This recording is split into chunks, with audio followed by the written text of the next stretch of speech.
자, 오늘은 지난주에 이어서 지난주에 자녀에 관한 걸 살펴봤으면 오늘 부모님에 관한 공경에 관한 부분을 살펴보려고 합니다.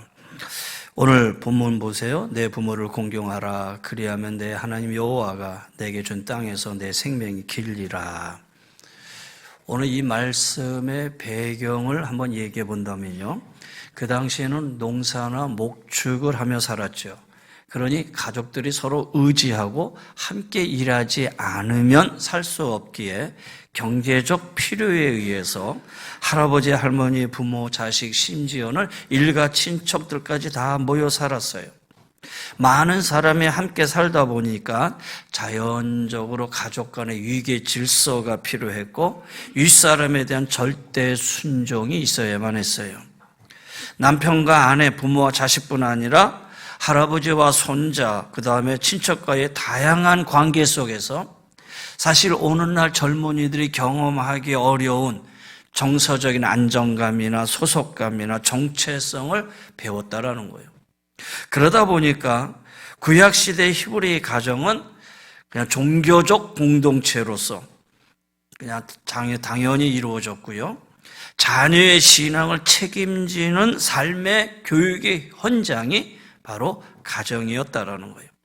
그런데 이제 21세기 산업화 도시화의 가정 속에서 이 전통적인 확대 가족이 핵가족으로, 소가족으로 전환이 되었죠. 그렇다면 목사님, 말씀의 배경이 오늘의 시대하고 다른데 그러면 오늘 이 말씀은 시대와 동떨어진 말씀 아닙니까? 이렇게 질문할 수 있겠습니까? 그렇지 않지요. 하나님의 말씀은요, 그래서 사도 바울은 이렇게 얘기합니다. 하나님의 말씀은 살았습니다. 하나님의 말씀은 운동력이 있습니다. 그러면서 우리에게 외쳐요. 진리는 변함이 없는 거예요. 다만 오늘날의 상황이 그 변하지 않는 진리를 제대로 적용하는 것, 이게 필요한 것이지 시대적 배경이 다르기 때문에 의미 없다 이렇게 말할 수 있는 것은 아니라는 거예요. 오늘 이 본문의 말씀은 10계명 중에서 5번째 계명이에요. 근데 여러분 성경을 아시는 분들은 이해하시죠? 1계명부터 4계명까지는 하나님에 대한 계명, 그렇죠? 그 다음에 5계명부터 10계명까지는 사람에 대한 계명, 이렇게 우리가 이해하고 배웠단 말이에요. 근데 이 하나님에 대한 계명과 사람에 대한 이 계명이 딱 분리되어 있는 게 아니라 하나님에 대한 계명과 사람에 대한 계명을 연결시켜주는 계명이 바로 이 5번째 계명이다라고 또 새롭게 얘기해요. 가만히 보면 말씀이 맞아요. 이 5계명이 하나님에 대한 계명과 사람에 대한 계명으로 연결시켜주는 다리적인 역할을 하고 있어요. 그러면 어떻게 하나님과 사람 사이에 연관되어 있는 계명이냐? 10계명 1, 2, 3, 4계명 하나님에 관한 얘기가 다 나와요. 엘로힘이라는 단어가 나오는데 5계명에 가서 내 부모를 공경하라 해서 이제 엘로힘이 없구나가 아니라 그 다음에 보면은 그리하면 내 하나님 여호와가 하면서 여기에 하나님 이름이 엘로힘이 또 나와요. 그러니까 이 5계명이 하나님에 대한 계명과 사람에 대한 계명 사이에서 연결시켜주는 연관, 이 고리가 분명하다라는 얘기죠. 또 하나님이나 부모 모두 생명의 수요자라는 점에서 공통점이에요. 하나님은 모든 생명의 근원이에요. 그런데 하나님은 부모를 통해서 생명을 잉태하게 해요.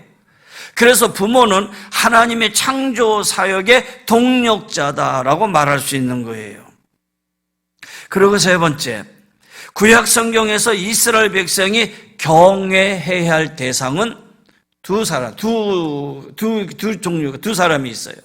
그 중에 하나가 여호와 하나님이 있죠. 이 하나님, 여호와 하나님을 경외하라 그랬어요. 그 다음에 또 한 부류는 내 부모를 경외하라 그랬어요. 레위서 19장에 있는 말씀이에요. 너희 각 사람은 부모를 경외하고. 하나님을 경외하는 거 당연하지요? 그런데 그 경외함이 부모에게 경외함까지 얘기하고 있는 거예요. 그럼 왜 부모가 경외의 대상이냐? 말씀드린 대로 부모를 통해 자녀들에게 생명이 주어졌기 때문이에요.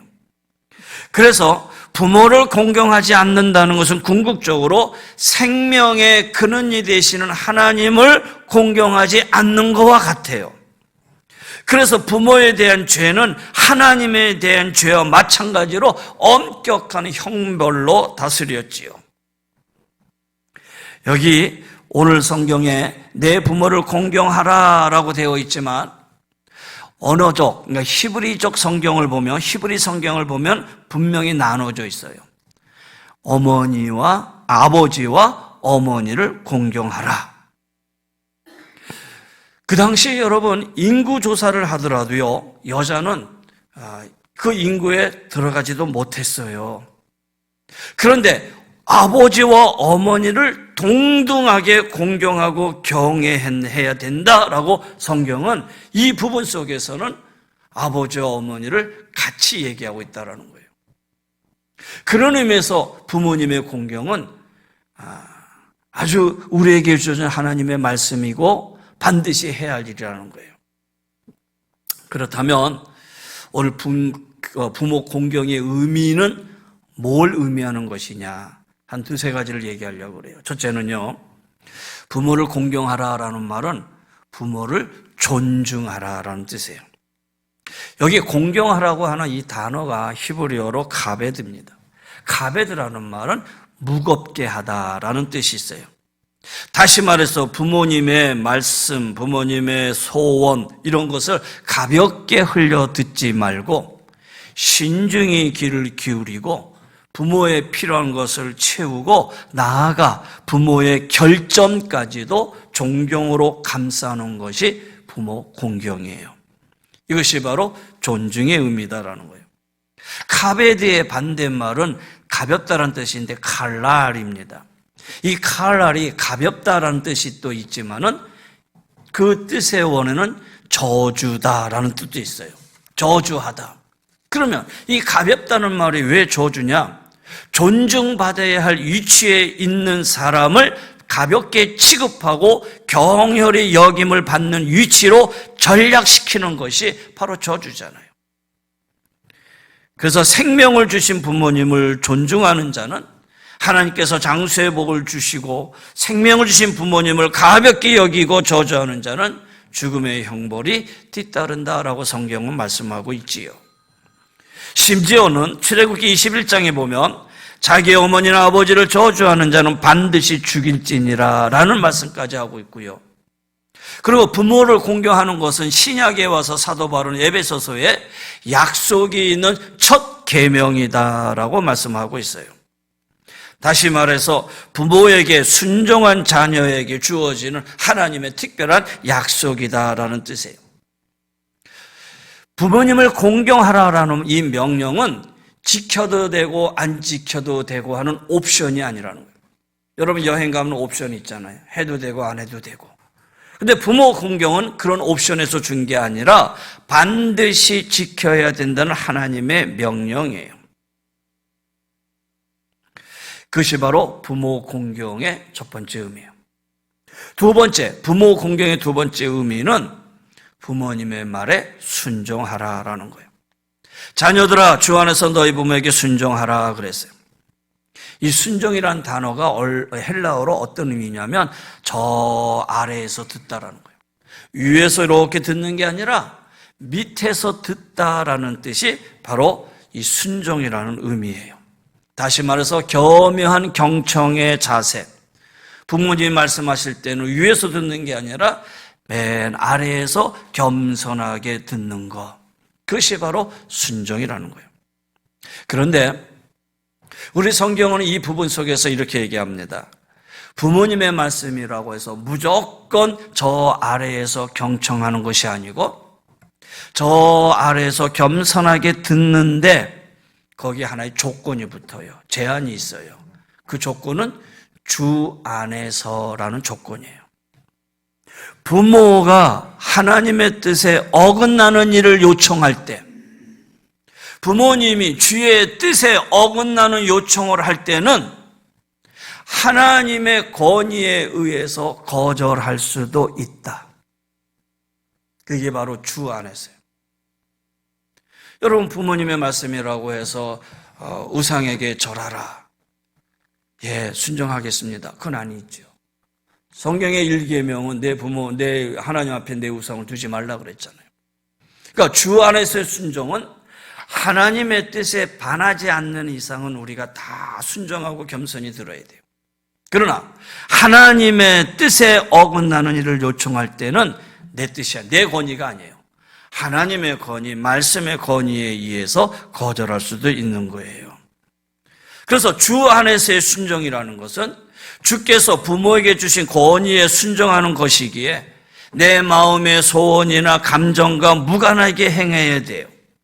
부모의 권위를 인정하는 것은 그분들을 세워주신 하나님의 권위를 인정하는 것과 같아요. 부모가 자녀들에게 하나님의 뜻에 이배되는 것을 하라고 할 때를 제외하고는 부모에게 순종하는 것은 하나님을 기쁘시게 하는 일이다라는 거예요.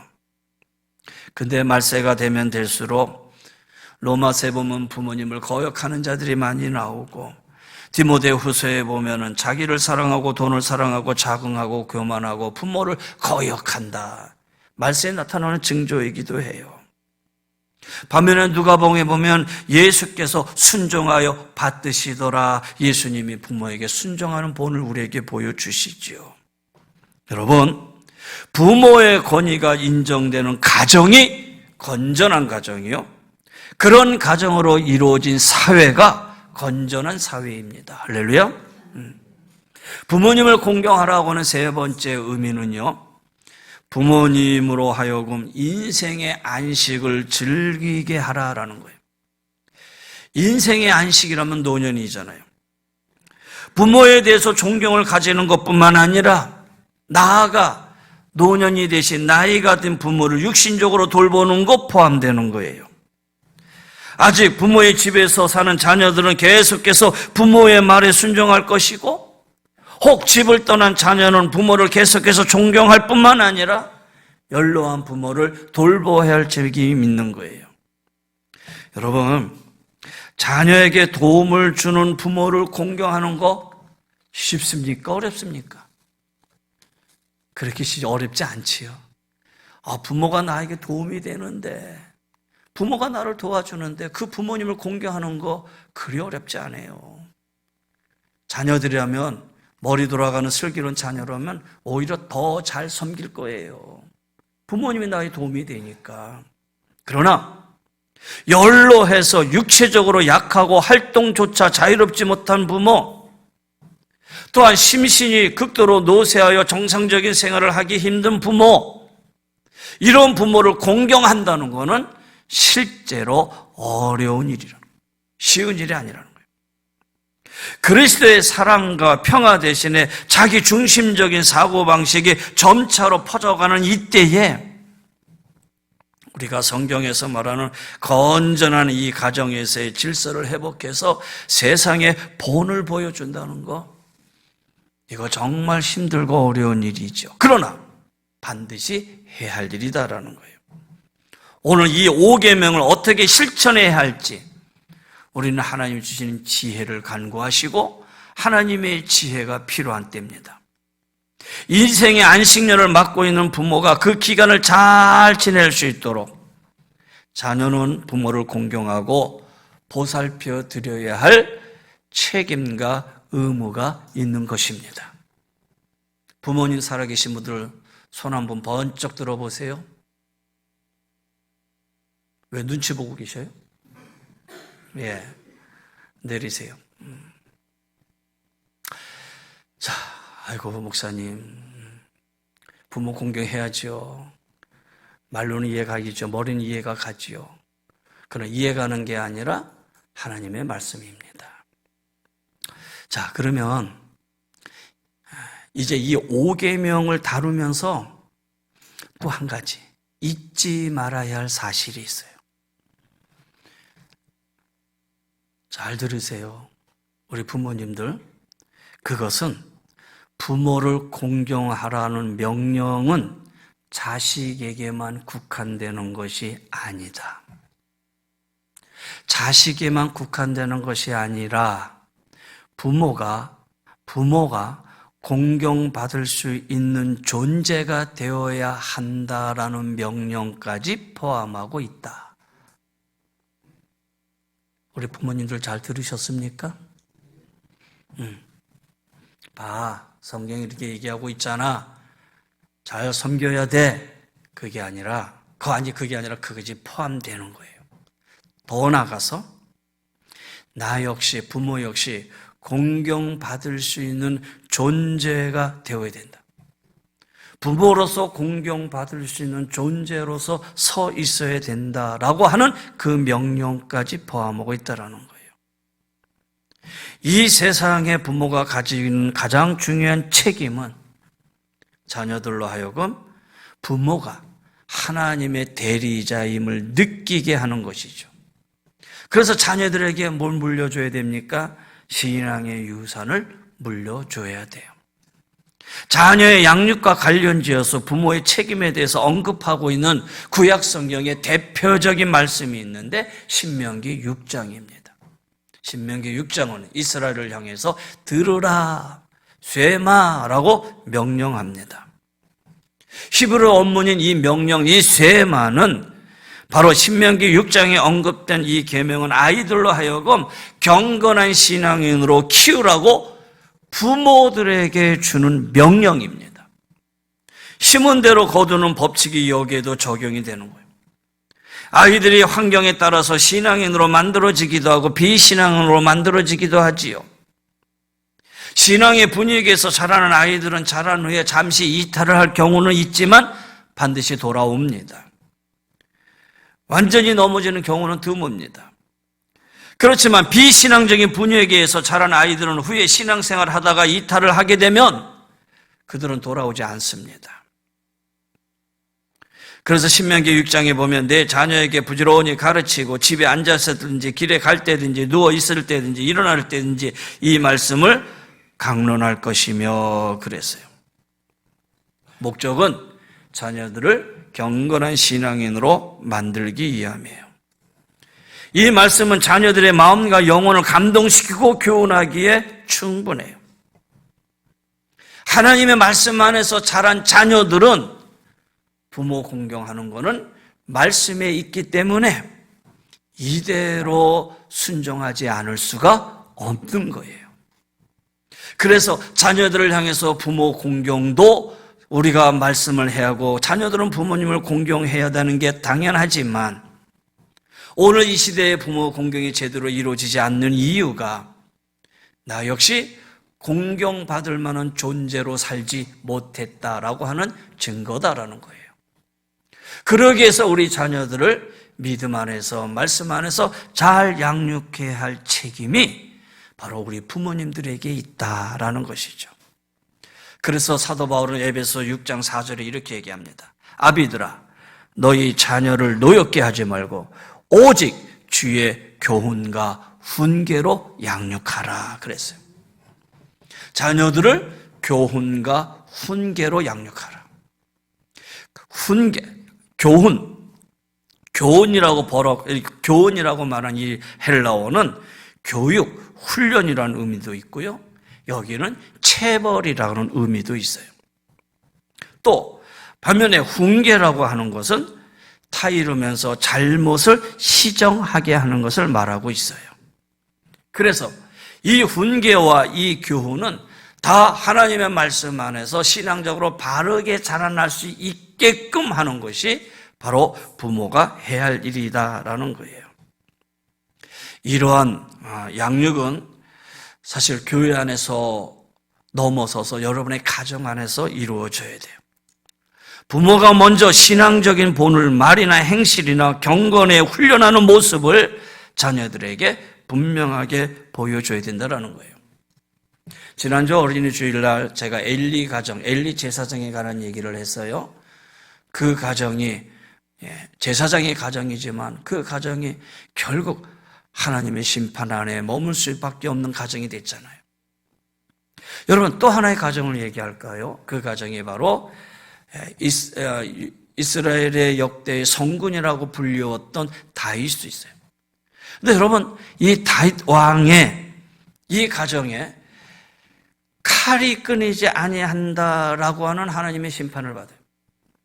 칼이 끊이지 아니한다는 이 말은 뭐냐면, 어떤 일이 있었냐면 다윗이 밧세바의 불륜으로 인해서 초래된 하나님의 징벌 가운데 다윗의 집안에 칼이 끊이지 않게 되었다라는 거예요. 다윗에게 아들들이 있었죠. 그런데 베다른 여동생 다말이 있었는데 그 다말이 암논이라고 하는 다윗의 큰아들이 암논에 대해서 이 암논이 이 다말을 못되게 굴었어요. 그때 다윗이 이 소식을 듣고 엄청 분노했어요. 아무리 배다른 여동생이라고 하지만 네가 그럴 수 있느냐라고 막 분노를 했어요. 그런데 분노는 했는데 그 다음에 이 암논에 대해서 다윗이 어떤 조치를 취했다라는 것은 없어요. 성경에 없어요. 그리고 시간이 흘렀는데 이 일이 있은 지 2년이 지났을 때에 이 다말을 겁탈한 암논에 대해서 복수를 품고 있던 사람이 있었는데 그게 누구냐? 압살롬이었어요. 압살롬의 동생의 이 바로 이 다말이었거든요. 아무리 배다른 동생이지만 네가 감히 2년 동안 혼자서 복수의 칼을 품고 있다가 결국은 여동생의 복수로 이 압살롬이 자기 형 암논을 죽여요. 이 암논의 범죄에 대해서 다윗은 분명하고도 확실한 징계를 했다면 압살롬의 계획은 바뀌어졌을 텐데 결국은 어떻게 됐어요? 압살롬이 아버지에 대해서 반역을 일으켜요. 그래서 압살롬에게 왕위를 뺏겨가지고 도망가는 신세까지 돼요. 결국 엘리 집안과 마찬가지로 다윗 집안에서 일어난 이 비극은 다윗이 범죄와 함께 죄를 범한 자녀에 대한 잘못된 조치로 인해서 유발되었음을 우리에게 보여주고 있는 거예요. 사랑하는 성도 여러분, 여기에 우리 귀한 자녀분들, 부모님을 공경하십시오. 부모님 말씀에 귀 기울이시고 부모님을 최대한으로 잘 모시시고 부모님을 끝까지 책임질 수 있는 마음으로 부모님을 공경하십시오. 반면에 우리 부모님들, 자녀들에게 공경받을 수 있을 만한 존재로 쓰십시오. 그러기 위해서 말과 행실을 조심하시고요. 우리 자녀들을 믿음과 신앙 안에서 잘 양육시키십시오. 그러면 여러분은 존경받을 만한, 공경받을 만한 존재로 서 있게 됩니다. 자, 성경은 자녀들이 주 안에서 부모에게 순종하고 공경하고 부모들은 부모의 권위로 자녀들을 지배하는 것이 아니라 주 안에서 교양과 훈계로 양육할 것을 가르쳐요. 믿지 않는 자들도 효도와 가정교육을 강조하고 있잖아요. 근데 기독교의 가정이 다른 점이 있다면 그것은 주 안에서, 그리스도 안에서 이 모든 것이 되어져야 된다는 거예요. 남편과 아내, 부모와 자식 등 삶의 모든 관계는 그리스도를 경외함으로 피차 복종하라와 연결이 되고 있어요. 사랑함으로 서로 복종해야 돼요. 예수님께서 언제나 하나님 아버지께 복종하셨어요. 동시에 제자들에게 섬김의 본을 보여주셨어요. 우리의 삶의 모든 영역에서 주님을 닮아가고 그분께 복종해야 돼요. 여러분, 우리 여기 신앙의 공동체에서 또 한 가지 기억할 사실이 있어요. 주님이 가족에 대해서 새롭게 정의하셨는데 마가복음 3장에 이렇게 얘기합니다. 누구든지 하나님의 뜻대로 행하는 자가 내 형제요, 내 자매요, 내 어머니이니라. 주님의 가족은 하나님의 뜻을 행하고 주 안에서 새로운 관계를 갖는 사람들로 이루어져요. 서로 섬겨야 돼요. 우리 모두는 예수 그리스도를 따르기로 작정한 성도들이기 때문에 믿는 자들이 우리의 어머니요, 형제요, 자매로 여겨야 된다는 거예요. 그것이 바로 우리 은혜제일기 공동체 안에서 이루어져야 된다는 거예요. 교회 안에서 성도들과의 치밀한 혈육의 사랑을 함께 나누는 연습을 해야 돼요. 그래서 우리 노년에 있는 우리 장로님들이 우리의 아버지요, 기도하는 우리 권사님, 널려온 권사님들이 우리의 어머니요, 주일학교에 있는 우리의 자녀들이 내 손자요, 중고등부에 우리의 자녀들, 청년부의 자녀들이 내 아들이요. 이것이 그리스도 안에서 하루 함께 이루어지는 영적인 가족, 하나님의 뜻대로 행하는 자가 내 형제요, 내 자매요, 내 어머니라고 말씀하신 가운데에 부모님을 공경하고 부모님을 사랑하고 자녀를 훈계와 교훈으로 양육할 수 있는 이러한 모습들이 하나님의 몸된 교회 안에서도 아름답게 일어나야 된다라는 것입니다. 자, 이제 말씀을 정리해 보려고 합니다. 모든 자녀를 돌보는 사명을 받은 청직이다라는 사실을 우리가 명심하십시다. 우리보다 우리의 자녀가 가야 할 길을 다 알고 계시는 주님을 신뢰하면서 먼저 자녀들을 향한 주님의 뜻을 구하십시다. 자녀들의 구원뿐만 아니라 그들이 장차 하나님의 나라를 위하여 귀하게 쓰임받을 수 있도록 우리 부모님들이 기도해 주십시다. 할머니 로이스의 믿음이 어머니 유니게에게, 어머니 유니게의 믿음이 아들 디모데에게 이어진 것처럼 자녀들에게 아름다운 믿음의 열매를 남겨주시기를 바랍니다. 경건한 부모로 인하여 자녀들 가운데 요셉과 사무엘, 드보라, 에스더와 같이 하나님 앞에 귀히 쓰이는 인물들이 많이 배출될 수 있도록 주의 이름으로 축복합니다. 자녀들도 주께 하듯 하나님에게 하듯 부모님을 공경하고 섬겨야 합니다. 성령으로 충만해서 주님의 가족의 일원으로 하나님의 뜻을 알고 그 뜻대로 온전히 순종하고 형제 자매들을 섬기는 성도들의 가정과 일터에서 주님의 능력을 경험하며 하나님께 영광이고 기쁨과 평강의 열매가 많이 거둬질 수 있는 우리 사랑하는 귀한 성도들의 가정, 우리 자녀들 다 되시기를 주의 이름으로 간절히 권면하며 축원합니다.